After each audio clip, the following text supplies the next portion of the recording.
Mosquitoes, man, they're back. You know, they were gone for a while, but they seem to be back. But let's check out something different, man. This is a nature documentary type thing. This is by the channel Real Science. My chairman, the insane biology of the great white shark. You know, I think I've seen their video on the insane biology of orcas. I think killer whales.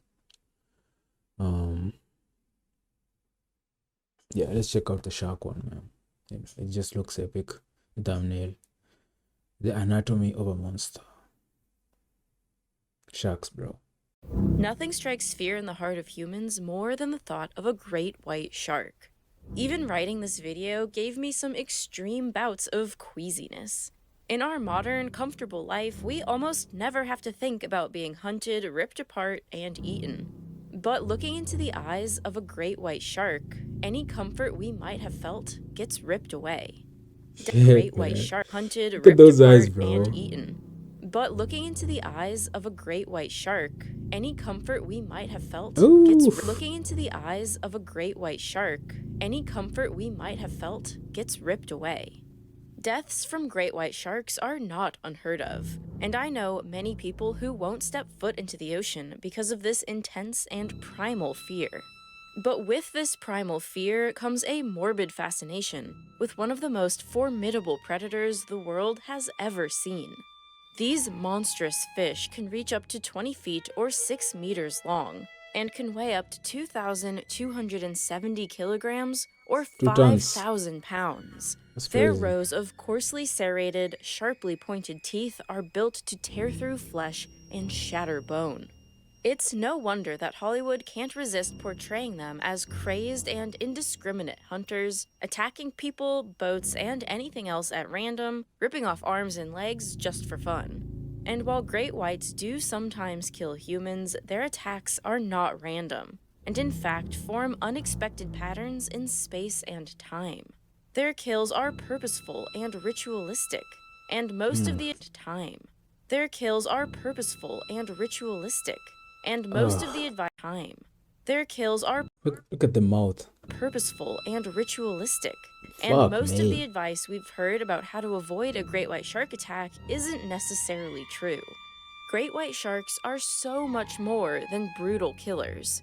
They are sophisticated, elusive, and smart animals. They have extremely sharp vision and the keenest sense of smell of any shark, and maybe of any animal in the ocean.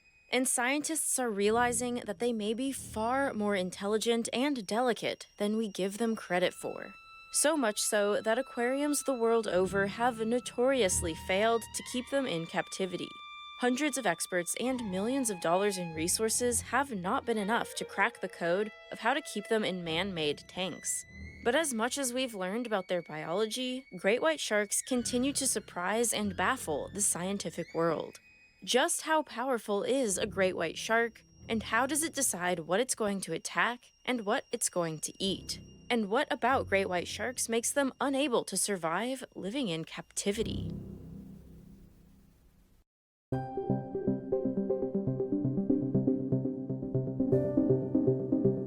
Beast. Great white sharks are enormous fish with a body shaped like a blunt torpedo, with a sharply pointed conical snout, large pectoral and dorsal fins, and a strong crescent-shaped tail. They have a dark gray coloration on their back and sides, and only their belly is white. They were given their name from the days when they were only observed by whalers who saw the whites of their bellies while the sharks feasted on the whales the humans were trying to harvest, which they often do upside down. Enabling this gnashing and tearing are the white shark's serrated, triangular teeth. I can see why. Points are for puncturing. I can see why they would do it upside down. It makes sense. With the way their mouth is shaped, it makes sense to do it upside down. It makes perfect sense, actually. It makes perfect The sense. serrations for ripping. Serrated, triangular teeth.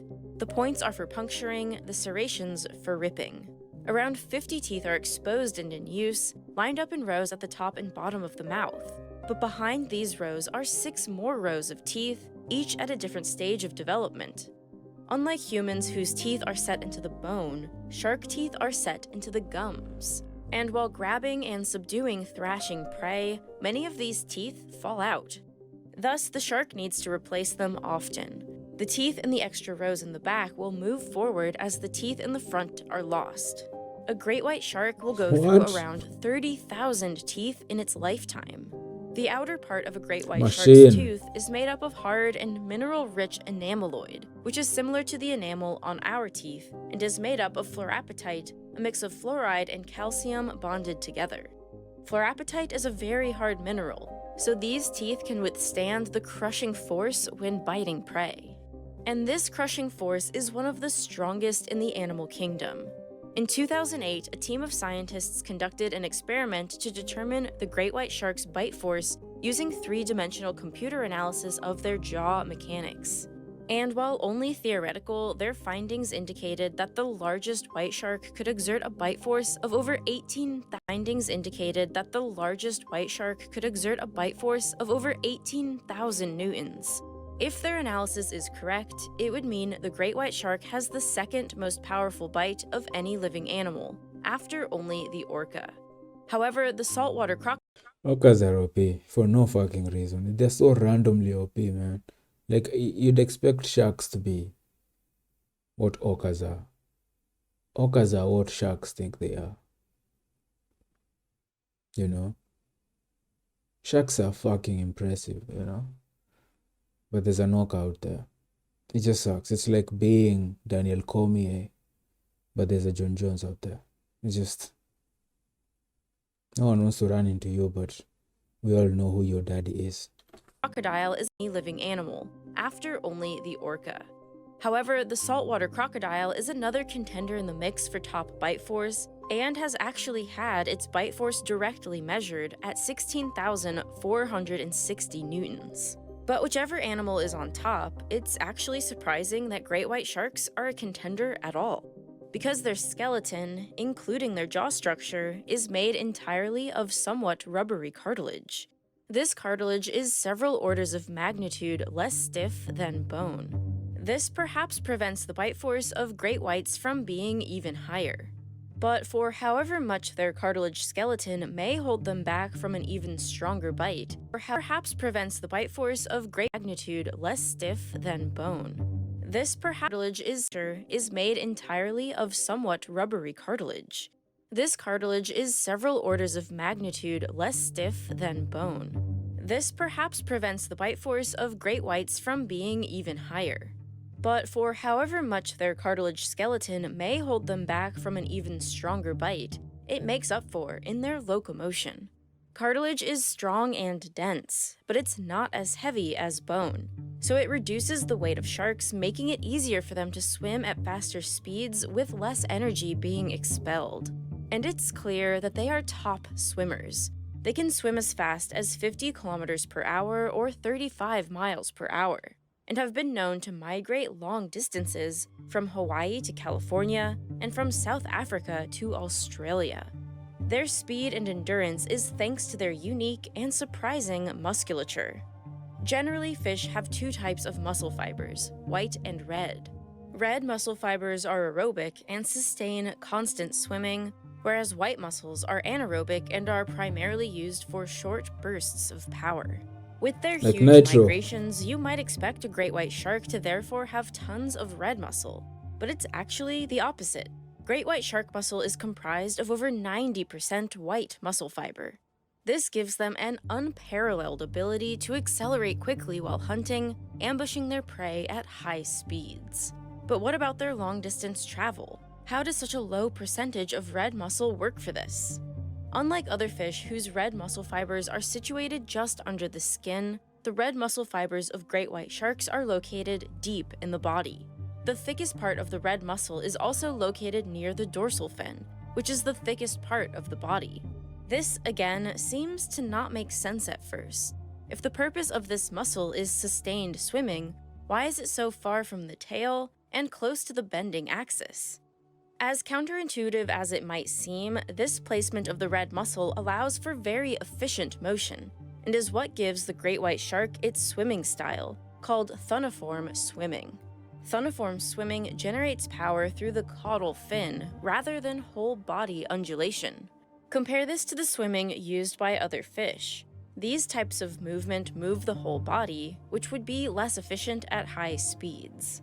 But even with a buoyant skeleton and efficient locomotion, all this activity in fairly cold water might seem surprising, considering most fish, including most sharks, are ectotherms that have a lower body temperature and move slower, eat less, and grow slower. But when scientists started to measure the internal temperature of great white sharks, they Crazy guys, man. This is crazy. This is a crazy job to have, man. You know, like I don't want to be near the ocean, let alone be that deep, let alone have sharks around me. This is such a crazy job. You're just taking photos. But when scientists started to measure the internal temperature of great white sharks, they found something unexpected.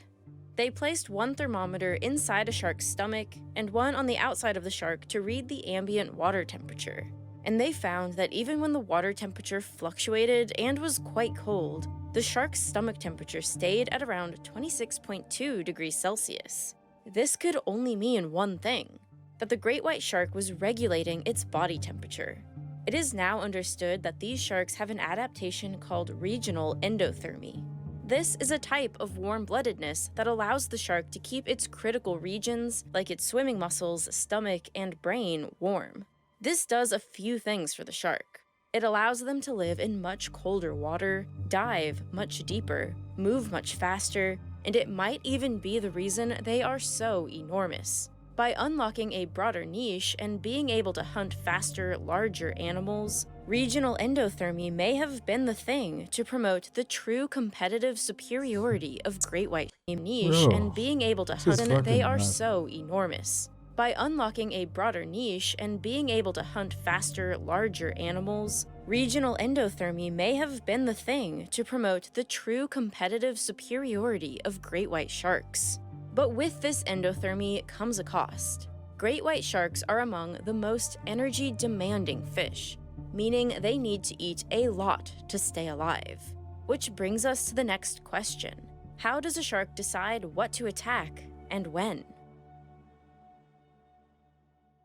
We've all heard certain advice about how to avoid shark attacks. Don't swim at dawn or dusk, and whatever you do, don't bleed in the water.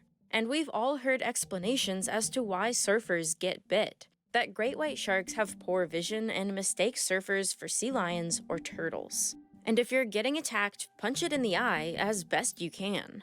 But really, only some of this is true, because what really motivates a great white shark attack is different from everything we've been told.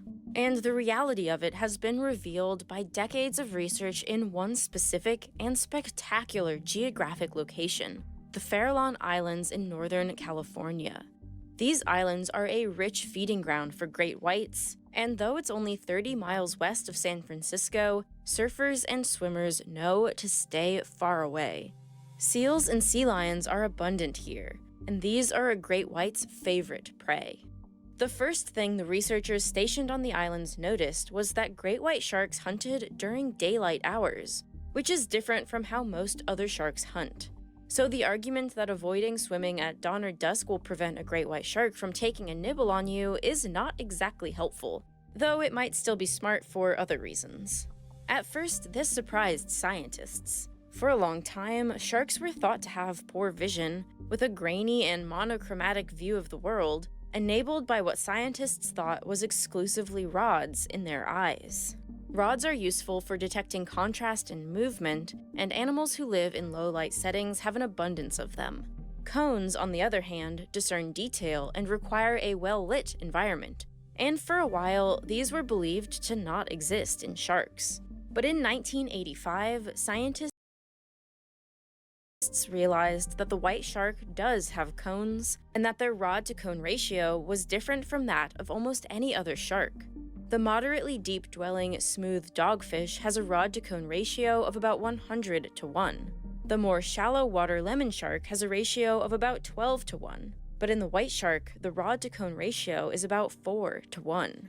Great whites hunt in the daytime because they have excellent color vision and are primarily visual hunters. But this is not to say that white color about 4 to 1. Great whites hunt in the daytime because they have excellent color vision and are primarily visual hunters. But this is not to say that white sharks can only see during the day. Just like cats and other nocturnal animals you see when you shine your flashlight in the woods at night, sharks have a reflective layer behind their retina called the tapetum lucidum. This structure greatly increases the photosensitivity of the eyes in low light conditions, so much so that great whites can likely see by starlight alone. And this brings us to the next myth about great white sharks, that they mistake surfers for turtles or sea lions. But with their excellent vision, a great white likely knows with certainty when it's got a prey animal like a sea lion in its field of view. So why do sharks sometimes attack humans? And how do they choose what to attack and what to eat at all? The researchers at the Farallon Islands got a glimpse of this when on their watch, a commercial scuba diver was attacked by a great white 200 meters from shore. The shark swam up from underneath, seized him, carried him, pulled him down for several seconds, and then suddenly let him go and swam off. The man was severely injured but survived. This pattern is similar to other great white shark attacks on humans. They bite, but then they release. But why don't sharks want to eat us? We seem like an easy enough target. A hint emerges by looking at other animals sharks attack but don't eat. The researchers at the Farallon Islands noticed in one instance a shark seized a brown pelican, totally mangled it and disabled it. However, the shark just left it there to die and never ate it. They've also noticed dozens of dead sea otters that wash up on shore. Chilling mode, man. I love chill animals, man. I love seeing animals do chill shit like this, man. This is so fucking cool, man. You know, these guys actually break nuts. Like they grab rocks, put them on their belly, and use them to crack nuts. Like that's crazy, man. You know, I love their vibe, man. This is such a human thing, you know. This is like when your cat stands on its two legs and you're like, wow, you know they can do it, but you're like, you know, like when your dog is sitting like on the couch like a human watching TV and you catch them like in a really human posture watching TV and you're like, he's watching TV like we, you know, that moment. This is kind of like that, man. They've also noticed dozens of dead sea otters that wash up on shore, Chilling, intact, man. I love it. but with fragments of great white shark teeth embedded in them. They've also noticed dozens of dead sea otters that wash up on shore, intact, but with fragments of great white shark teeth embedded in them. What is the connection between humans, pelicans, and sea otters? We are all mostly made of muscle, whereas the preferred prey of great white sharks, like seals and whales, are mostly composed of fat. We've already established that great whites are very energy-demanding fish because of their endothermic nature.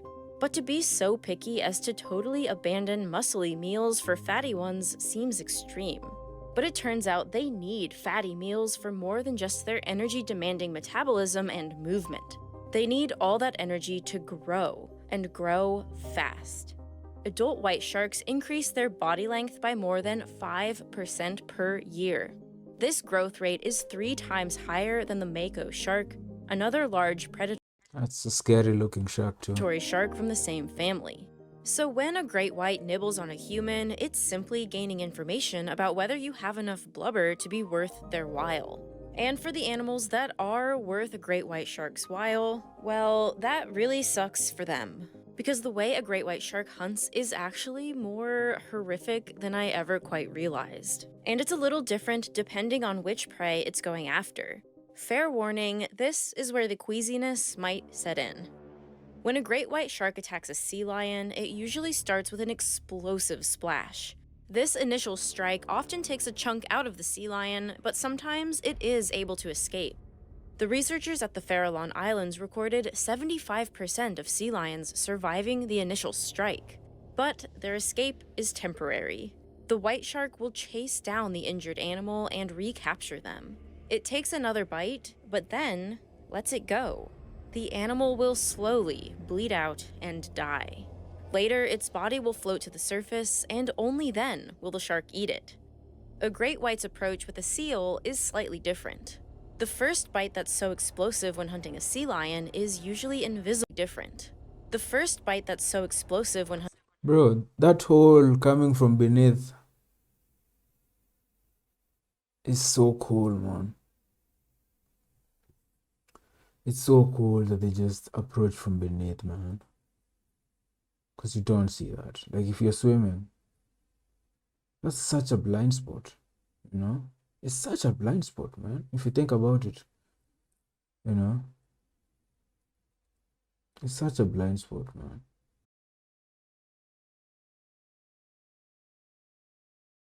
hunting a sea lion is usually invisible when hunting.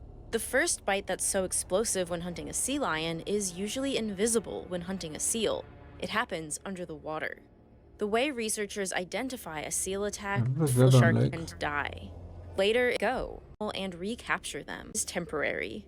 The white shark will chase down the injured animal and recapture them. It takes another bite.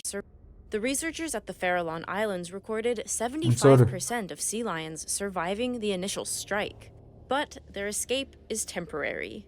The white shark will chase down the injured animal and recapture them. It takes another bite, but then lets it go. The animal will slowly bleed out and die. Later, its body will float to the surface, and only then will the shark eat it. A great white's approach with a seal is slightly different. The first bite that's so explosive when hunting a sea lion is usually invisible when hunting a seal. It happens under the water. The way researchers identify a seal attack is a large blood-stained area of water. Then the bloodstain elongates, indicating the shark is carrying the seal, sometimes great distances, underwater. Once the seal is no longer bleeding, the shark will allow it to float to the surface, and only then will the shark eat it. Both of these methods of hunting appear to be almost ritualistic. Biting, releasing, dragging, and most notably of all, exsanguinating. In almost every instance the researchers observed, the cause of death of the prey animal was blood loss, and the sharks seemed to always wait, sometimes for quite a while, for nearly all the blood to be gone. Researchers don't fully understand why they do this, but their best guess is that the shark doesn't want to eat prey that is still thrashing, because they don't want to get any injuries. So they let their prey die a slow death, and wait to make sure they are super dead before eating. The most They're very stealthy. They're like assassins, you know? Underwater assassins, man. heinous method of murder, all because they are super dead before eating.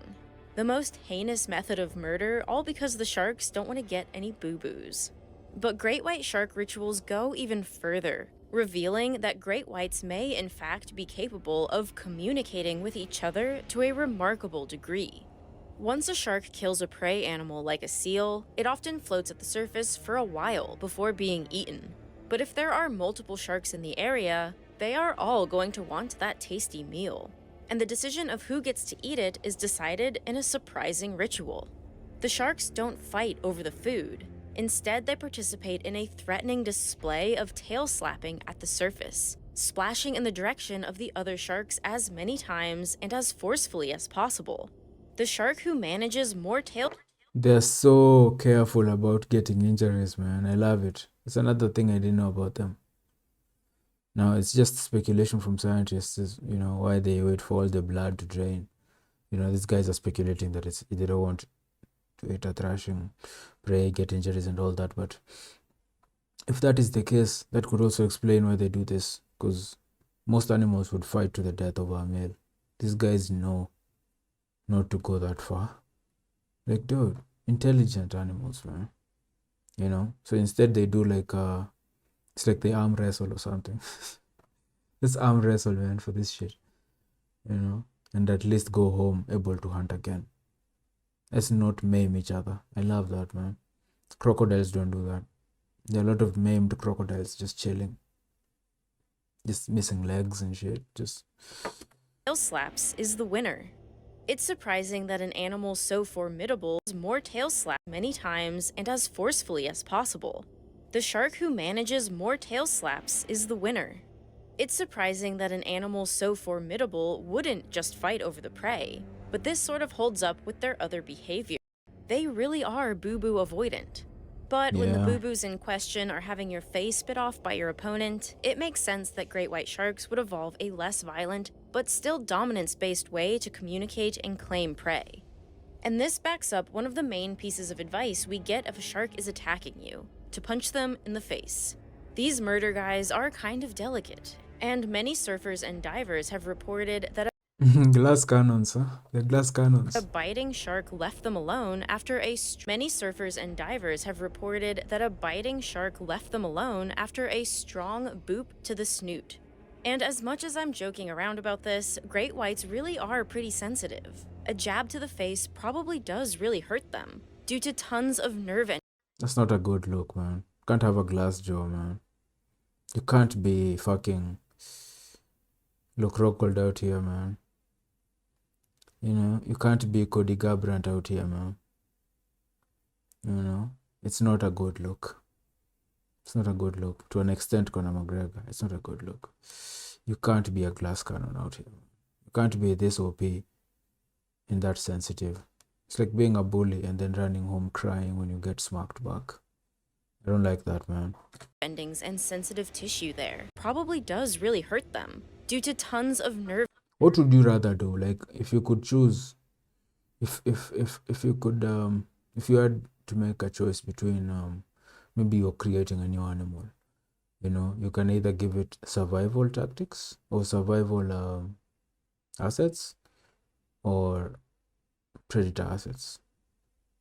Would you go tough and durable, or would you go more lethal hunter? Like these guys seem like lethal hunters, but they're sensitive, you know. That's what they're saying basically. Would you rather do that, or would you rather like be, I think hyenas are the opposite. I mean, they're effective too, but they're fucking durable, man. You know, they can run for miles, they can run for long distances without getting tired. They withstand a lot of fucking punishment just from being in the clan. The bites, a lot of them missing ears, missing lips. Like, they're durable fucking animals, man. You know? But then you have leopards who are just assassins, man. You know? But they often get bullied by hyenas and stuff. So what would you rather go for? I don't know. I think I'd rather go for the toughness aspect. I'd rather go tough than be an assassin like this. I'd rather just be tough. You know, just tough. Just like you can take a lot of damage and keep going. You know, because this is fun until you run into the wrong person, man. You know. nerve endings and a jab to the face probably does really hurt them, due to tons of nerve endings and sensitive tissue there. And though delicate, these tissues are what make the sharks such keen hunters. In particular, their nose is the source of their electroreception abilities. If you look closely, this area is full of tiny little black dots. These are pores called ampullae of Lorenzini.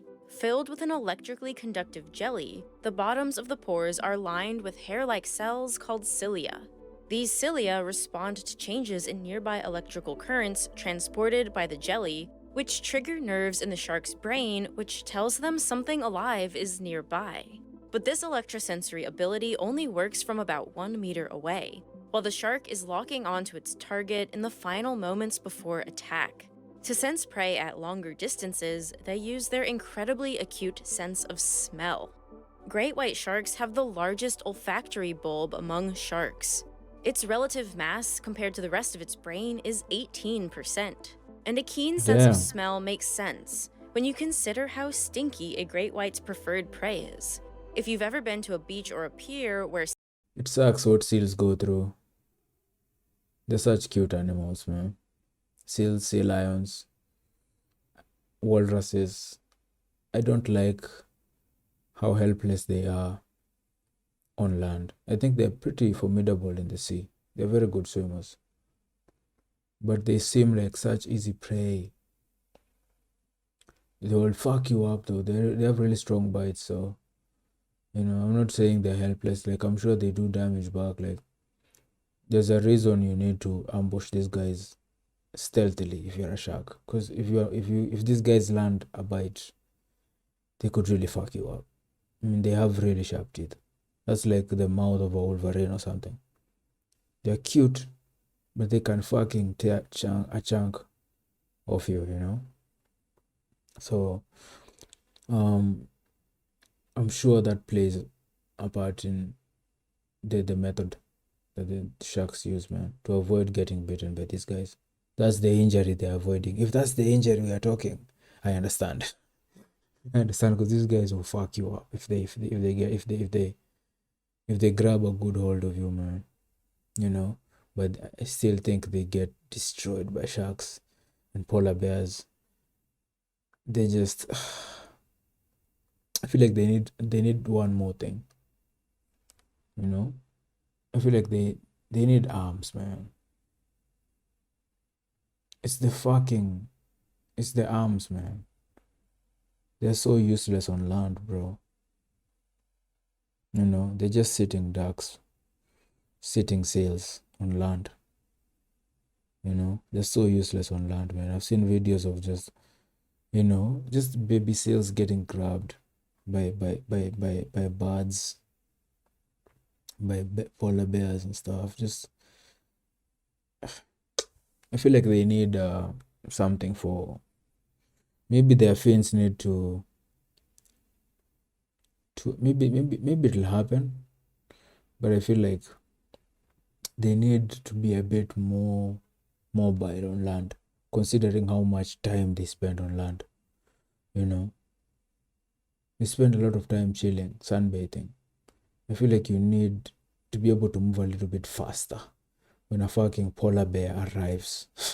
I feel like evolution needs to hook them up on that one, man. Sea lions are hanging out, its preferred prey is. If you've ever been to a beach or a pier where sea lions are hanging out, you'll know what I mean. Odors from stinky sea lions or decaying whale carcasses create scent trails that are carried by the tides and the currents. Sharks might be able to follow these trails with great precision. A huge benefit if a blubbery meal is the reward. But the claim that a great white shark can smell a drop of your blood from a mile away? The jury's still out on this one. I can't find a single... Where did all this fucking false info come from, man? Why is everything we knew turning out to be a myth? Who are these guys making things up for us, man? And why were we just being like, okay? That pisses me off, man. Because I've also spewed that nonsense while talking to people about sharks. Like when you're just talking with your friends about, and sharks come up, and you say something like, they smell your blood from kilometers. Then you find out it's not even, it's like a myth. It's like, who the fuck lied to me, man?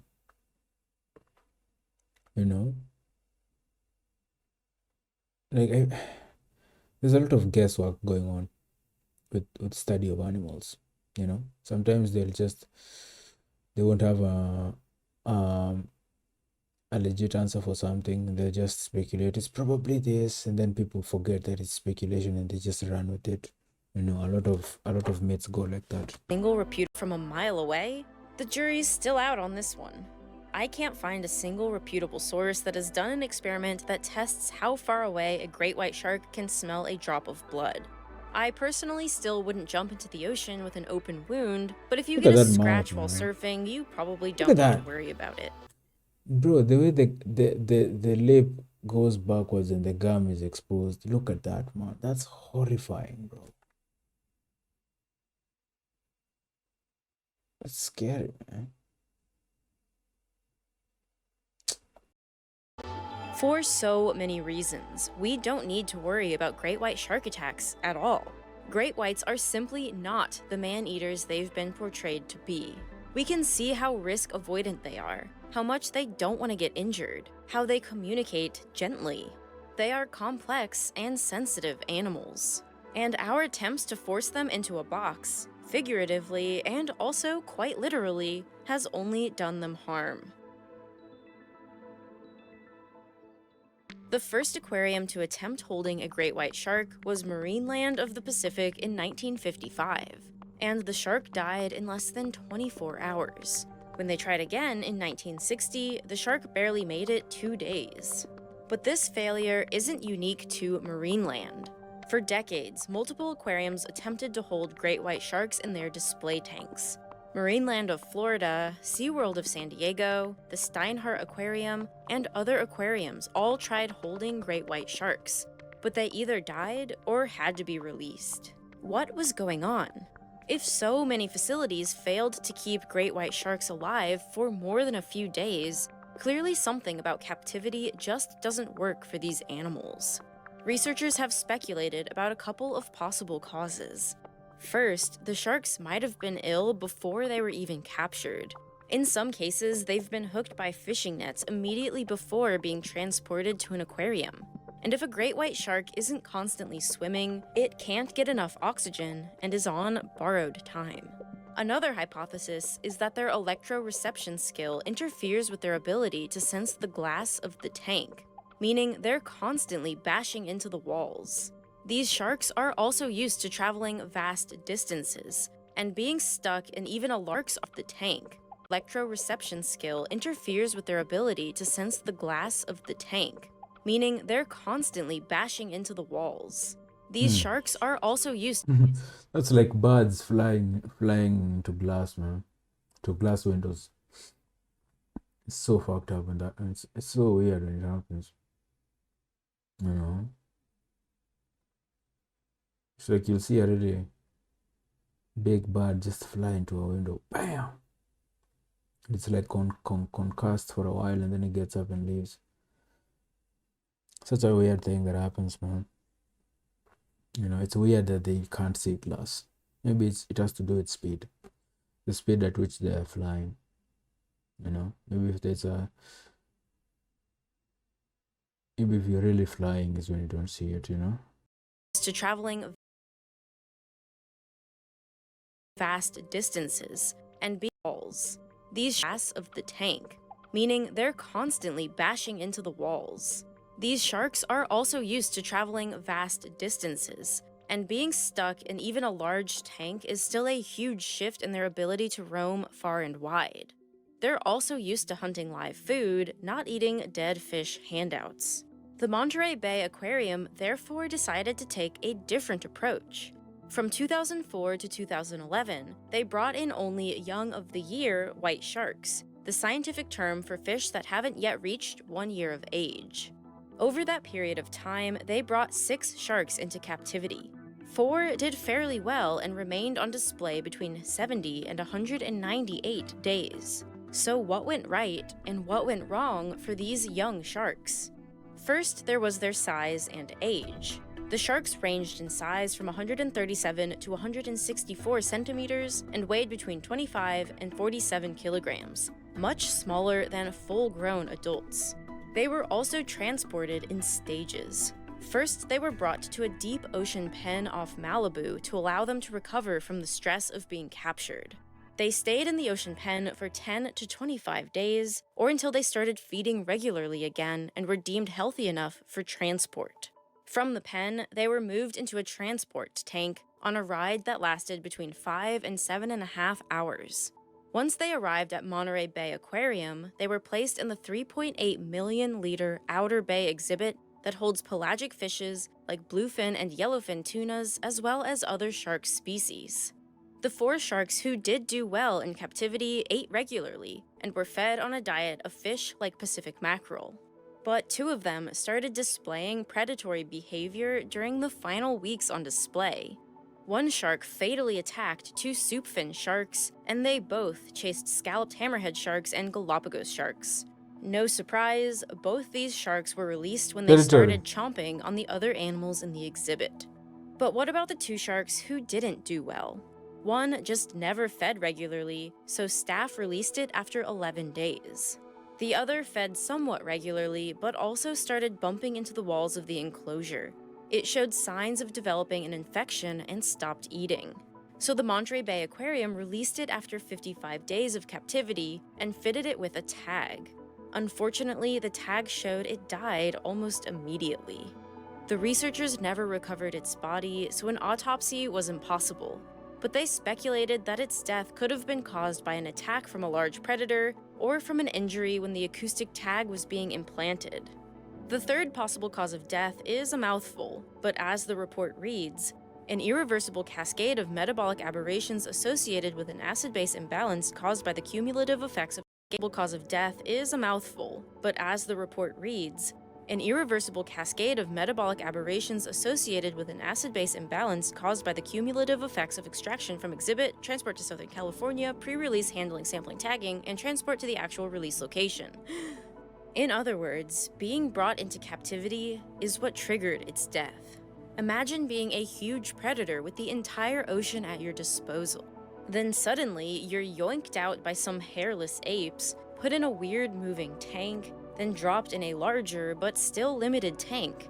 If there's anything surprising here, it's that the Monterey Bay Aquarium succeeded in holding these animals in captivity for any length of time.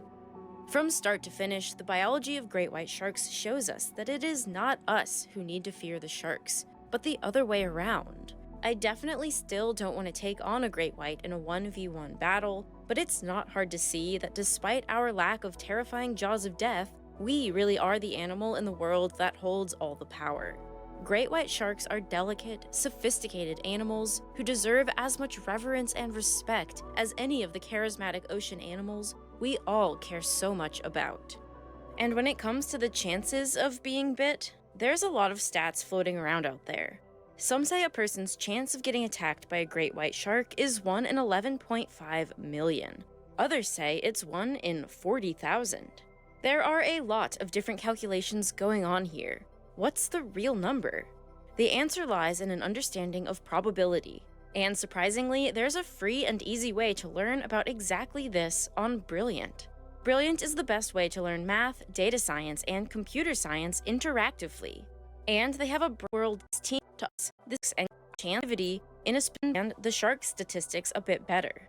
The 1 in 40,000 chance of being bitten by a great white comes from data about people engaging in a specific activity in a specific place. People doing offshore surf sports off the southern coast of Australia. The 1 in 11.5 million stat comes from a different subset of people who go to the beach in the United States. These are very different scenarios and thus very different numbers. By digging into the data behind the stats we see thrown around all the time, we can avoid being freaked out and instead just get to the truth. Brilliant has thousands of lessons like this, from foundational and advanced math to AI. It's crazy how they've worked the content into the art. That was a good video, man. Very informative. You know, very impressive animal. Very impressive animal. See you guys, man.